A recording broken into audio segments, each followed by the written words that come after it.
Magandang umaga sa inyo guys. Muli ako si Tuldok. Sa umagang ito ay maghahatid ako sa inyo ng isang taludturan o isang spoken poetry. Ito'y hango sa totoong karanasan ng aking kaibigan na nakilala ko lamang sa social media. Inyong pakinggan at naway meron kayong mapulutang aral sa bawat katagang bibitawan. Pero sa pagkakataong ito, hayaan niyo muna akong maging siya. Hayaan niyo akong pumasok sa katauhan niya. Kasi ito ay kwento niya.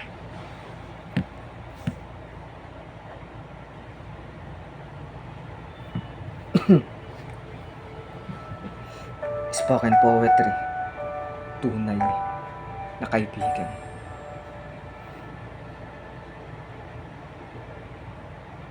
Ako nga pala si Taken, ang babaeng napabilang sa mga kababaihan na nilisan ng bansang silangan upang manilbihan lamang sa hindi natin sariling bayan.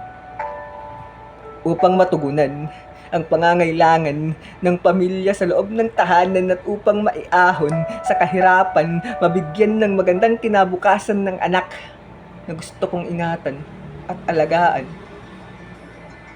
Nang sa ganon ay di niya maranasan ang hirap na aking naranasan ng panahon ng aking kabataan. Kaya heto, takot man at kaba ang aking nararamdaman, itinuloy pa rin ang aking pasya na ako'y manilbihan sa lugar na medyo may kalayuan. Para lamang sa malakihang sahuran na matatanggap tuwing buwan upang ipadala sa pamilyang maiiwan.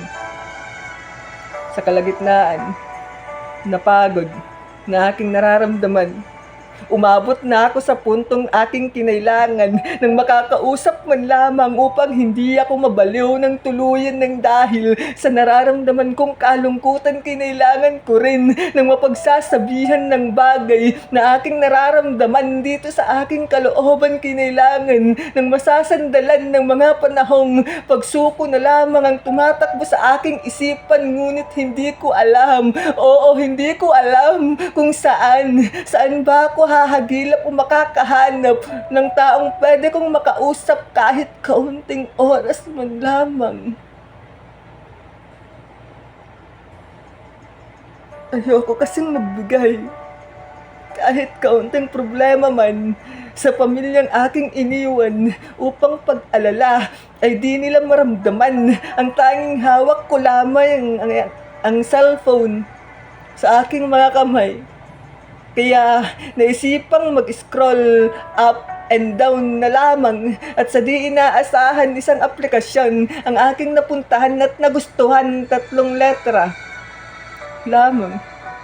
Imo, kung tawagin ng karamihan. Una, aminadong boring ang aking naramdaman, ngunit kalaunan at nagtagal ito'y akin ang nagugustuhan na katagpo ng mga taong makakausap ko araw-araw. Gumaan ang aking pakiramdam na karamdam ng pagiging tao sa lipunan na hindi ko naramdaman sa totoong buhay.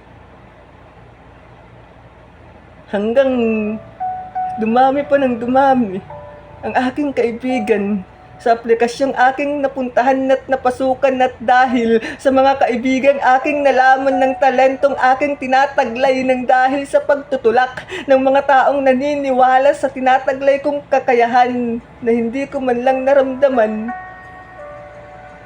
sa totoong buhay at sa loob ng aming tahanan. Mga taong naging sandalan at aking napagsasabihan ng bawat problemang nararanasan na ayaw kong malaman ng pamilyang aking naiwan, sapagkat ayokong kanilang maramdaman ng takot at pag-alala at ayokong magbigay ng kahit anong dahilan upang sila'y mabigyan ng problema kahit kaunti man lamang. Kaya kung maaari, sinasarili na lang upang ang pag-alala ay hindi tumakbo sa kanilang mga isipan.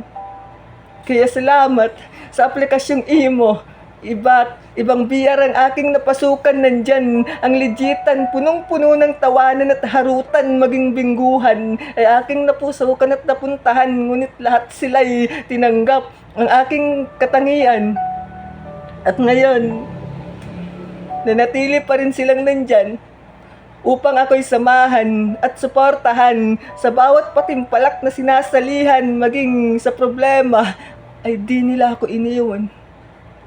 Magkalayo man ang distansyang namamagitan, iba't iba man ng katangiang tinataglay, meron mang tampuhan, asaran at kwentuhan, at ang masarap sa pakiramdam ay meron tayong pagkakaintindihan at pagmamahal. At kung meron mang hindi pagkakaintindihang nararanasan, ay mas pinipili nating pag-usapan. Nang sa ganon, ang problema ay ating masolusyonan at ang ating pagkakaibigan ay hindi masira ng agad-agaran, libu-libong distansya man ang sa ating namamagitan, hindi man natin mahawakan ang ating mga kamay at kahit matapik man lamang ang balikat sa tuwing meron tayong problemang pinagdadaanan, sapat nang ang mga tinig ay ating mapakinggan. Ang mga payo ay tumatatak sa ating puso't isipan sa pangunguna yan ng ating mami at daddy sa BR na siyang nangunguna sa pagbigay ng iba't ibang pangaral para sa kanilang anak-anakan. Hindi man magkakadugong tunay, ramdam mo pa rin ang pagmamahalan sa isa't isa. Ang respeto ay palaging nandyan, palaging nagtutulungan sa lahat ng bagay. Kaya aking napatunayan na ang totoong kaibigan ay hindi mo lamang matatagpuan sa personal. Bakit hindi mo subukang maglakbay? Sa lawak ng kalawakan, meron ka ding matatagpuan na matuturing mong kaibigan kahit hindi mo pa ito nahahawakan, at nakakasama man lamang ang pagtanggap ay yung nararamdaman, irerespeto kung ano ang katangiang tinataglay mo kapag nakatagpo ka ng kaibigan ganito. Huwag mo nang sayangin pa kung ayaw mong pagsisihan pagdating ng hulihan. At sa oras na makatagpo ka ng bagong kaibigan sa personal o sa social media man yan, huwag mo sanang kakalimutan ng mga nauna mong kaibigan na siyang tumanggap at umalalay ng ikaw ay nangangailangan. Kaya atin din sana silang suklian kung gaano kanya hindi iniwan, naway huwag mo din silang iwanan kapag sila naman ang nangailangan. At muli, ako si Taken, taos pusong nagpapasalamat sa mga taong tinuring akong totoong kaibigan, at sa mga nawala man, mananatili pa rin kayo sa aking puso't isipan. Ayun guys, maraming salamat guys, and naway nagustuhan niyo ang piyesang binitawan ko ngayon. At sa kaibigan kong OFW, laban lang. Ayan, at sa sana'y meron kayong natutunan sa aking malayang taludturan. Huwag nating agad-agarang bitawan ang ating mga kaibigan na siyang naging kasangga natin ng mga panahong ramdam natin ang panghihina at kalungkutan. Mahalin natin ang bawat isa and ibahagi ang pagmamahal sa iba. Thank you guys and God bless.